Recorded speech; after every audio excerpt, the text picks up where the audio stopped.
আমার ভিডিওগুলোতে সবথেকে বেশি কমেন্ট আমি পাই লেন্সের শেড। আজকে আমি ভাবলাম আমার নিউ কিছু লেন্সের শেড যেগুলো আমি পারচেজ করেছি এগুলো তোমাদের সাথে আমি একটু শেয়ার করি। এন্ড এটা কিন্তু টোটালি একটা নন স্পন্সর্ড ভিডিও। অলওয়েজই পাওয়ার্ড লেন্স পরি এন্ড আমি সলিউশন হচ্ছে দাহাবেরটা ইউজ করি। সো এখানে ফার্স্টে আমি হচ্ছে কিসাইজ ব্র্যান্ডের একটা লেন্স পরে নিচ্ছি। এন্ড এটার শেডটা হচ্ছে নরকো ডায়মন্ড গ্রে, খুবই সুন্দর একটা ন্যাচারাল গ্রে টোনের শেড, যেটা হচ্ছে তোমরা মেকআপ ছাড়াও কিন্তু এটা পড়তে পারবে, লাইক ন্যাচারাল একটা টোন দিবে। প্লাস হচ্ছে মেকআপের সাথেও এটা তোমরা খুব সুন্দর করে হচ্ছে গিয়ে ক্যারি করতে পারবে। আজকে আমি লেন্সগুলো উইদাউট এনি আই মেকআপে পরছি যাতে করে তোমরা ভালো মতো বুঝতে পারো। এরপর নেক্সট যে শেডটা পরছি এটা হচ্ছে দাহাব ব্র্যান্ডের। এন্ড দাহাবের লেন্স আমার অনেক বেশি বরাবরই পছন্দ।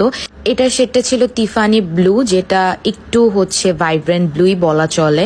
নেক্সট এগেইন আমি হচ্ছে কিসাইজ ব্র্যান্ডের আইটা নিচ্ছি। এন্ড এটা হচ্ছে খুবই পছন্দের আমার, মানে আজকের কালেকশন থেকে আমার কাছে বেস্ট এটা লেগেছে। এটা হচ্ছে নরকো ব্রাউন। এই শেডটা সব টাইপের স্কিন টোনের সব আইজে খুব সুন্দরভাবে মানাবে। আমার কাছে মনে হয়েছে যে এটা আমাকে খুব ভালো মতো স্যুট করতেছে। তারপর আমি লাস্ট ওয়ান যেটা পরবো সেটা হচ্ছে পোলা গ্রে। এটাও কিসাইজ ব্র্যান্ডেরই। পোলা গ্রে শেডটা কিন্তু আমরা কম বেশি সবাই হচ্ছে দেখেছি। আর এই শেডটা খুবই ভাইব্রেন্ট একটা গ্রে শেড, যে কোনো টাইপের গর্জিয়াস অর স্মোকি আইজের সাথে খুব ভালো মানাবে। So yeah, that's it for today. এটাই ছিল আমার নিউ লেন্স হল ভিডিও। আমাদের কাছে ভিডিওটা কেমন লেগেছে আমাকে কিন্তু কমেন্ট করে জানাতে ভুলবে না।